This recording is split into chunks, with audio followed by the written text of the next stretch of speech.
মুআয ইবনে জাবাল রাদিয়াল্লাহু তাআলা আনহু বলেন, 4 নম্বর শর্ত নেক আমল কবুল হওয়ার জন্য ইখলাস। ইখলাস কাকে বলে?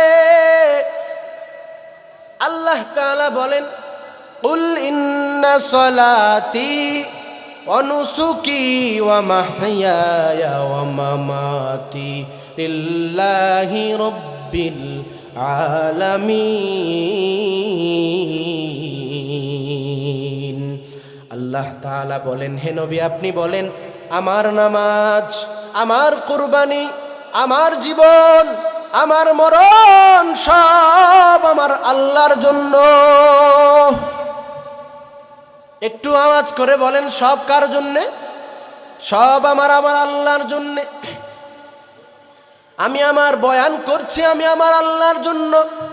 আমি বয়ানটা শুনছি, আমি আমার আল্লাহর জন্য। আমি যদি আল্লাহর জন্যে সব কিছু করি, তাহলে এই নেক আমল আমার আল্লাহ তাআলা কবুল করে নিবে।